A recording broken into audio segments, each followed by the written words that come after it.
शादी का नाटक। मनीष की उम्र 50 साल की थी। पत्नी की मौत के बाद वो सारा समय घर पर रहते और अपने छोटे मोटे शौक को पूरा किया करते। घर में बहू और बेटे के साथ रहते, लेकिन उनकी घर में कोई कदर न करता। एक दिन, पिताजी, ये क्या है? सारा दिन कमरे की लाइट, पंखा, इंटरनेट सब चलता रहता है। अब प्लीज कहीं बाहर भी घुम आया करिए। अरे, ये सारे खर्चे मैं खुद ही तो उठा रहा हूँ।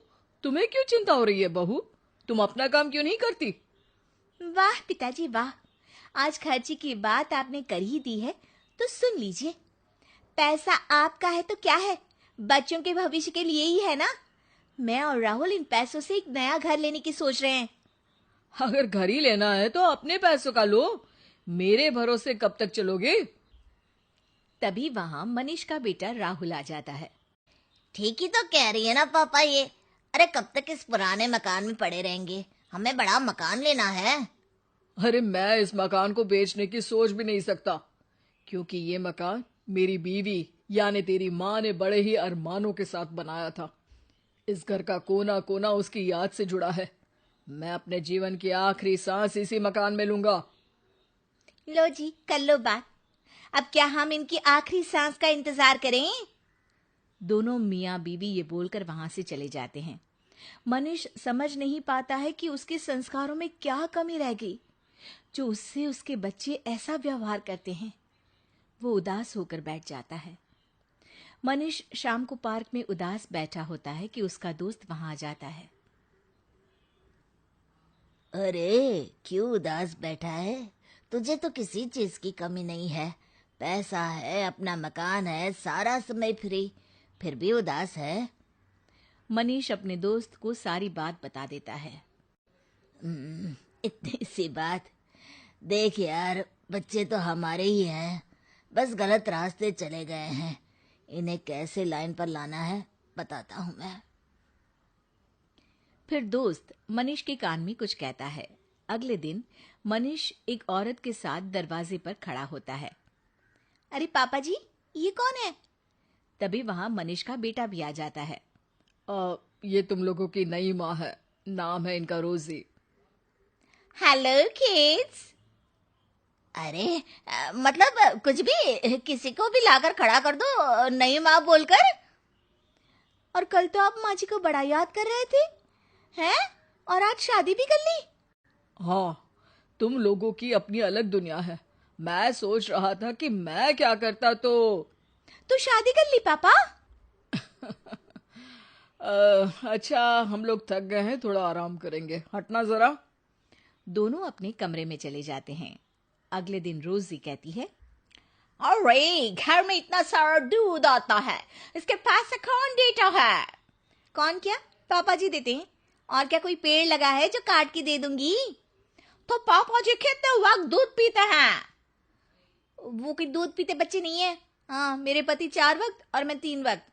वाह, पैसे तो वो दे, उम्र दूध पीकर स्ट्रांग रहने की उनकी, और उन्हीं के लिए दूध नहीं। फिर एक दिन रोजी, बहू, हम लोगों को घर छोटा पड़ रहा है।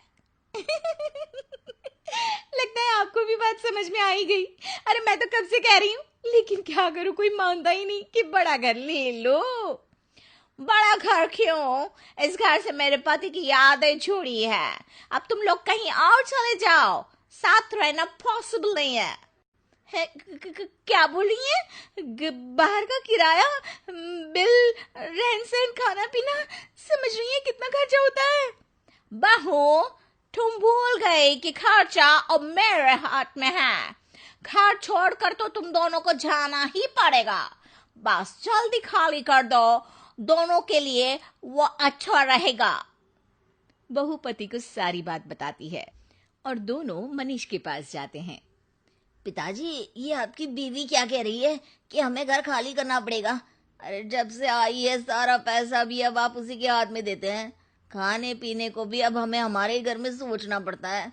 सब सह रहे थे, लेकिन आज तो घर से जाने को कह रही है। अरे तब तो बहुत बुरा हो जाएगा। हाँ, और क्या, सही कह रहे हैं ये। अरे बहू, याद करो, मुझे भी तो तुमने घर से जाने को कहा था। कभी घर बेचने को कहा तो कभी कुछ। अब बेटा, जैसे तू अपनी बीवी के हर बात मानकर सही गलत के बीच फैसले को नहीं समझ पा रहा है, वैसे ही मैं भी तेरी नई माँ के सामने कुछ नहीं कह सकता। बेटा और बहू परेशान हो जाते हैं। नहीं नहीं पिताजी, ऐसा मत बोलिए। मैं अपनी गलती की माफी मांगता हूँ। इसके चक्कर में आकर मैं ये भूल गया था कि आपने मेरे लिए जीवन में कितनी तकलीफें सही। आप सही हैं पिताजी, मैं घर छोड़कर चला जाऊंगा, बस आप मुझे माफ कर दें। तभी वहां रोजी सामान लेकर खड़ी होती है। किसी को कहीं जाने की जरूरत नहीं है। तुम लोगों को अक्ल आ जाए बस इसलिए एक छोटा सा नाटक किया था।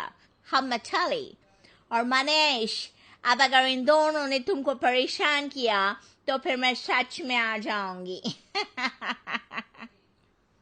ये कहकर रोजी वहां से चली जाती है और मनीष अपने परिवार के साथ खुशहाली से रहने लगता है।